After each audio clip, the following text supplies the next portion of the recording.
บัดนี้วัดหลายๆเอามันเป็นอย่างคือห่างเห็นบ่ล่ะมันเป็นอย่างคือบ่มีผู้อยู่ใดเพราะเขาบ่สั่งวัดในใจตัวเองเขาบ่ละกิเลสตัณหาเขาบ่เข้าถึงธรรมจังว่าหาพระคนนี่หายากเด้เห็นบ่ล่ะ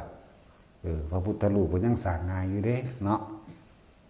วัดว่าอารามสถานที่เคหสถานต่างๆสร้างง่ายอยู่เด้แต่คนผู้หนึ่งที่สิเปลี่ยนตัวเองให้กลายเป็นพระอะไรนี่ยากที่สุดยากขึ้นอย่างจังว่าพวกใดวัดตามีวัดนั้นพวกเจ้ามาขอพระข่อยไปอยู่เขาบ่ให้ไปดอกพอพวกเจ้าเอาพระข่อยไปใส่ผมก็เลยไปตกแต่ได้อำนาจกิเลสไผเด้พระหลายๆมาขอเอาแต่ของคือบ่เห็นเอาเนาะอันบ่ไปนี่ก็ไปเป็นเจ้าอาวาสล้นแล้วบ่แม่นให้พระเป็นเด้พวกอยู่ในบ้านพวกเจ้าของวัด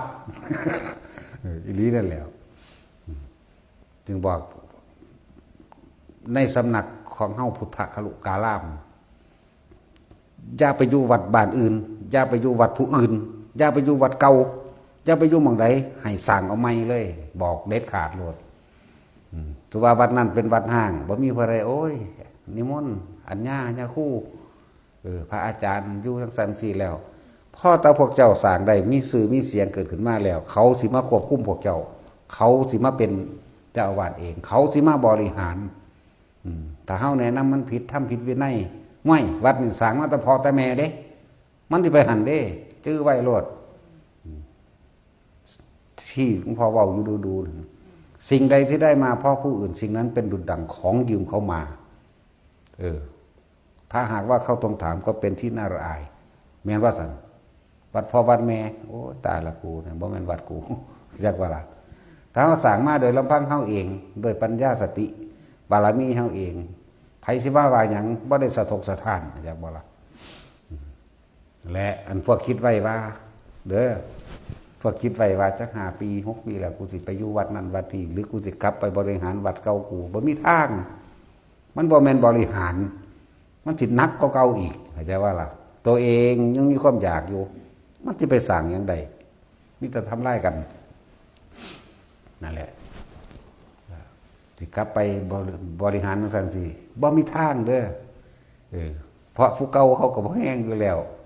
เจ้าของเก่าก็เต็มบ้านเต็มเมืองอยู่นั่นน่ะนั่นแหละถ้าเฮาสร้างโดยลำพังเฮาเอง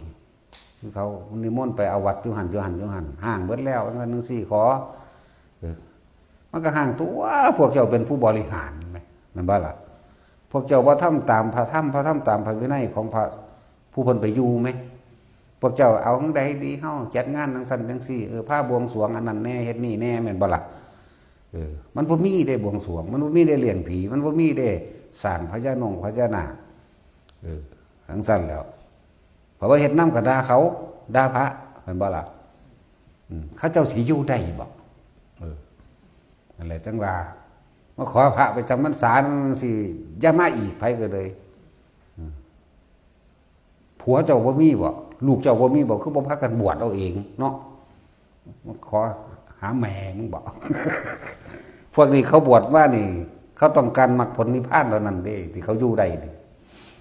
แล้วก็อยู่นี่มันมีแต่แค่ว่าที่สุดคือว่านิพพานเท่านั้นเด้บ่ได้อยากได้หยังเด้ มาขอว่าหลายแล้วขอแน่จัก2จัก3ผมก็บ่อึดสาราให้อยู่ดอก แต่อยากหัวว่าซั่นเฮาก็สิอึดบ่แม่นบ่นั่นแหละบ่ให้ถามเขาเบิ่งดูเขาอยากไปว่าซั่นย่างหนีเบิด บ่มีผู้ใดอยากไปแล้วถ้ามองหันดีครูบาอาจารย์ดีครูบาอาจารย์นั่นนี่บ่จำเป็นเห็นบ่พอแม่ดื้อต้องหลวงตาเยื่อนจังซี่เราจะไปขอไผของเราดีอยู่แล้วบ่อึดผู้ไปอยู่นำเราเหมือนบ่ล่ะแล้วก็หลายๆองค์วัดบ่อน้ำพระอินทร์หลวงตาสินเขียววองมันบ่อึดแต่ผู้ไปอยู่เหมือนบ่ล่ะแฮ่ๆอยู่หั่นแหละเขาใส่แขวให้แล้วใครแน่อยู่ เขาใส่แขวให้แล้ว ตุ้ยหัวลานมันก็เทศดีอยู่เด้เนาะหลักหานหลวงพ่ออินทวายแน่มันบ่อึดได้ครูไปอยู่น้ำเพิ่นเพราะเขาเจ้าดีแล้วนั่นแหละบ่จำเป็นต้องไปขอสั่นมันจังว่าถ้าเฮาฝึกตนเองดีแล้ว จึงฝึกผู้อื่นได้ด้วยเด้อฝึกตนดีแล้ว จึงฝึกผู้อื่นได้ด้วยเข้าใจบ่ล่ะเป็นจังซั่นแล้วก็การไปอยู่วัดผู้อื่นนี่บ่สนับสนุนสั่งเอาไม้เลยสร้างโดยกำลังบารมีแห่งตนเองนะโอ้ยหังบ่อยากได้หังใดหรอกแน่จังสิเมื่อเฮาบ่อยากบ่อึดแต่ผู้สิว่าสร้างให้แม่นว่าล่ะว่าฝึกตนเองดีก่อนจังซั่นถึงบ่ได้สนับสนุนว่าผมสิกลับไปบริหารหรือว่าไปเฮ็ดวัดอยู่หั่นอยู่นี่วัดเก่าอยู่บ้านเป็นแบบนี้อย่าไปถ้ามันดีสมมุติถ้ามันเกิดขึ้นว่าเจ้าเริ่มมีเงินเข่าอยากบอกมีคนศรัทธาเขาสิเขามาคุ้มพวกเจ้าแล้วเขาจะอ่านว่าวัดพ่อวัดแม่เขาสร้างมาตั้งแต่ใดแล้วนั่นแหละอย่างสี่เขาจึงบ่กลับบ่ไปโตเขาเองสร้างมาก11 วัดบ่เคยกลับขึ้นไปเบิ่งเท่าเดิมนี่สร้างซื่อๆเด้จากวันบ่กลับไปเลยมิแต่ไปข้างหน้าเพราะว่าเขาลืมทางกลับแล้วจากว่ามิตรไปข้างหน้าเด้บ่มีทางว่าจะหันหลังกลับบ่มีถ้าได้ออกจากเมื่อได้แล้วบ่ได้คิดว่าจะกลับไปบางอันอีกเด้บ่มีในความคิดเลยมันลืมทางแล้วสั้นหมู่นี้คือกันถ้าตัวเองดีแล้วมันบ่อึดดอกเนาะคือเดี๋ยวนี้แหละพุ่นน่ะก็สิถวายที่ดินที่ดอนบางหันมื้อนี้บ่เอาบอกโลดบ่เอาก็ให้ลูกศิษย์ไปว่าได้บ่เขาว่าหันได้เป็นอีหยังก็ทั้งกันแล้ว